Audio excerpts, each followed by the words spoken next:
Secretary Blinken and Minister Balakrishnan will now deliver brief remarks. Minister, please. Thank you. Good afternoon, everyone, and a very warm welcome to Singapore. Thank you. To my good friend, Antony Blinken. We live in an age of extraordinary opportunities and challenges. And technological developments have raced ahead at a rapid pace in areas such as artificial intelligence, quantum computing, biotechnology.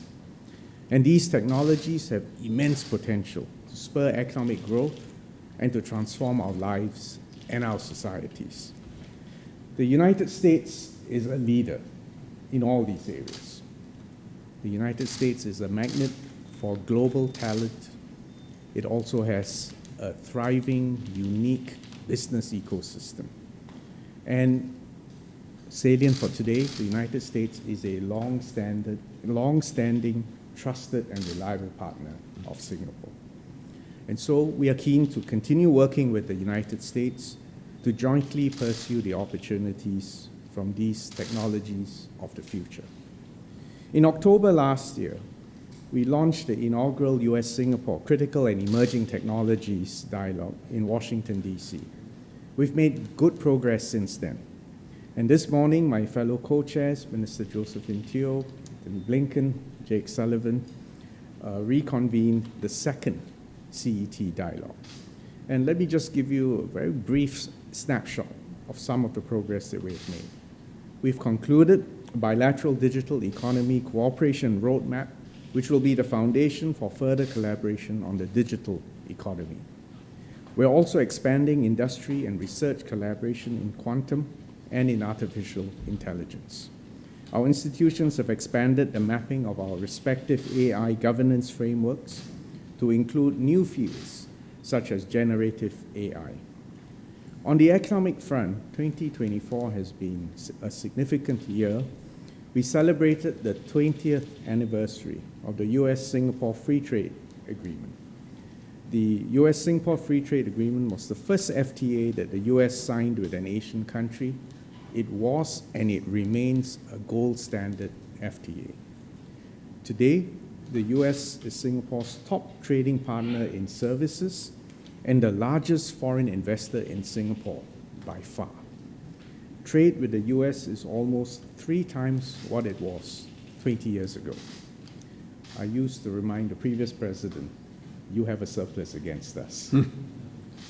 But despite our small size, Singapore is the 3rd largest Asian investor in the United States. And bilateral trade and investments of Singapore support nearly 250,000 jobs in the United States. Singapore has also been a staunch supporter of the Indo-Pacific Economic Framework for Prosperity.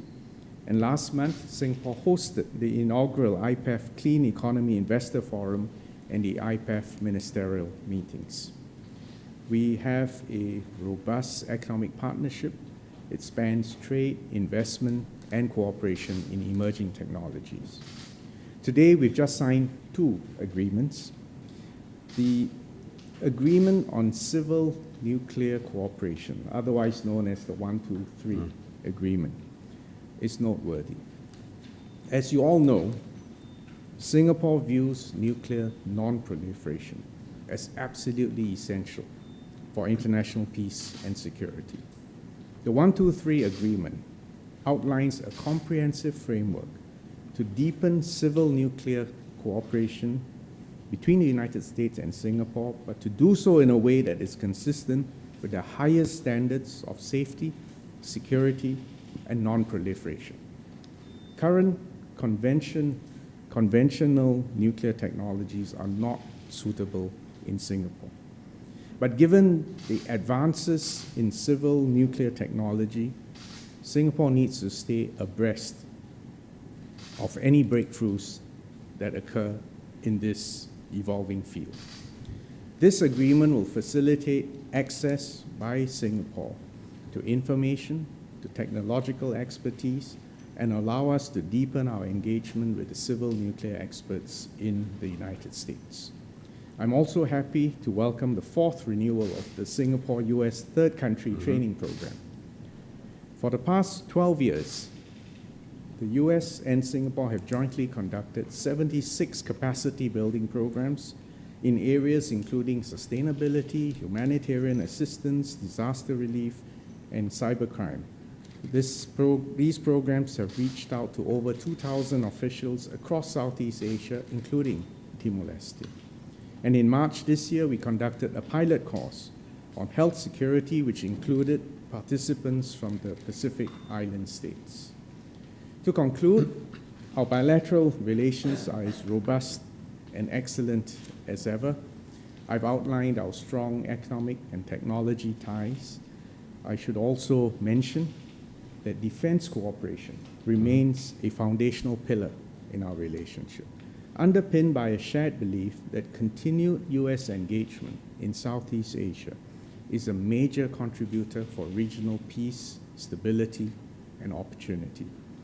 Our people-to-people ties, especially amongst our students, our businesses, and our professionals, continue to strengthen the bonds of close friendship between our countries.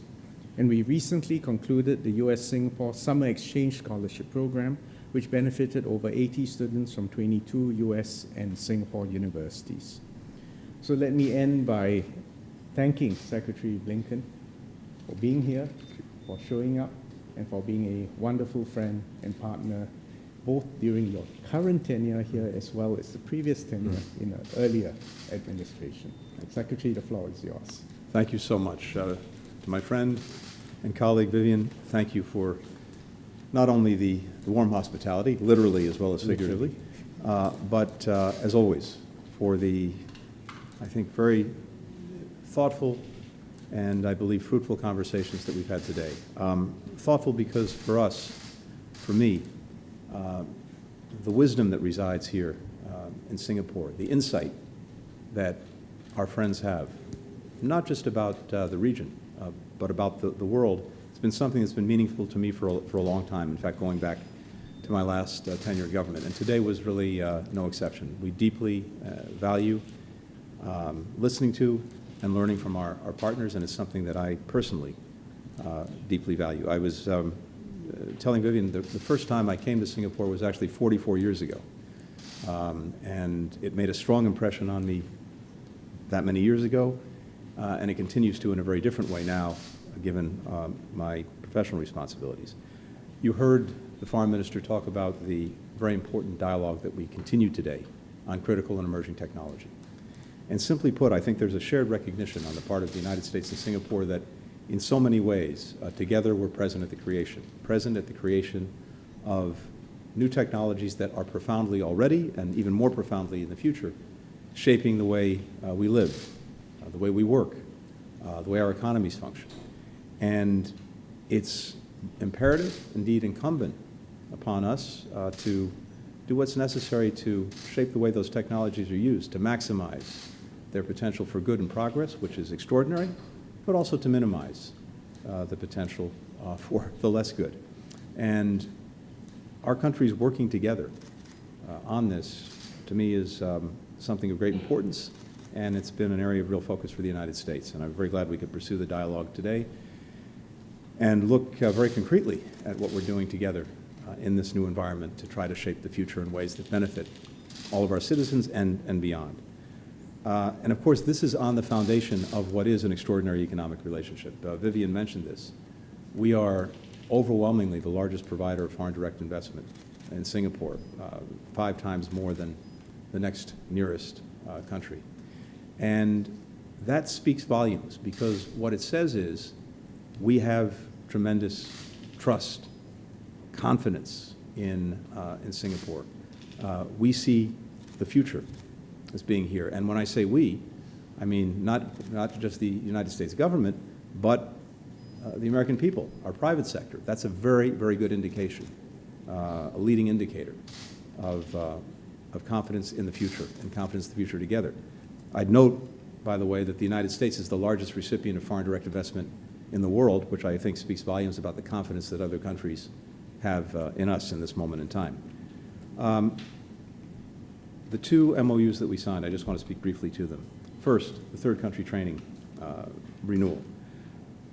For President Biden, Vice President Harris, we have been working very closely and deliberately throughout this administration to weave together networks of interconnected Indo-Pacific partners to address some of our biggest shared opportunities as well as some of our biggest shared challenges. I mentioned the other day, this is my 18th visit to the Indo-Pacific over the last 3.5 years. And that's just one small piece of evidence of the focus, the sustained focus that the United States has put on the region as a whole. But what's powerful about what we did today is this partnership between the United States and Singapore is being used to build capacity throughout the ASEAN region and its member states. And that, I think, demonstrates our vision in action. When we were just in Laos for the ASEAN meetings, I heard strong support across the board for United States engagement, United States leadership. And one of the things that many of our partners are looking for is capacity building, sharing of knowledge. And our two countries are uniquely placed, I think, to do just that. Through this program, and you heard Vivian say, we have trained nearly 2,000 government officials to help make countries more resilient, more connected, and as a result, more prosperous. We've been working on trainings in cybersecurity, public health, dealing with climate change, smart cities, trade facilitation, protecting intellectual property. And this benefits our extraordinary collection between us and the ASEAN countries of some 1 billion people. And we're extending the reach even further, as you heard Vivian say, to the Pacific Island countries, 16 of them that will benefit from this program. So we've now extended the program for another 3 years. I think it's proof in action that the work we're doing is not only benefiting our own people, but benefiting so many others in the region.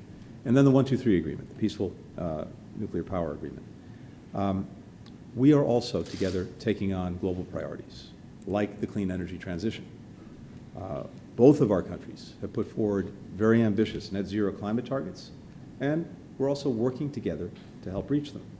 As Singapore decides whether to adopt civil nuclear energy, the 123 agreement creates possibility, it creates a framework to develop safe, secure, modern civil nuclear power.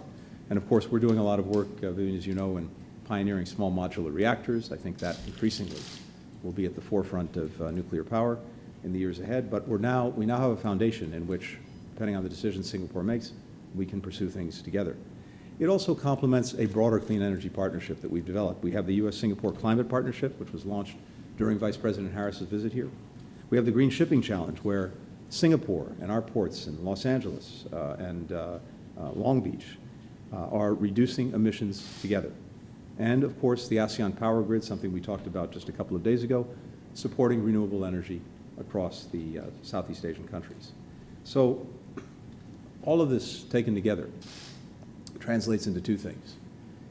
It translates into a partnership that's making a difference for people in both of our countries, in Singapore and the United States, but also a partnership that's making a difference in the lives of people throughout the region and even beyond, around the world. This signing, this visit makes the partnership even broader, even deeper, even more effective than it was yesterday. And I'm grateful to the Prime Minister and grateful to my friend, the Foreign Minister, for all the collaboration we have. We get together like this on one day, and it's important, but it's really the 364 days that follow that make all the difference. And we have remarkable teams that are working those 364 days to make all of what we're doing real and have an impact. So I thank you for that as well. Thank you.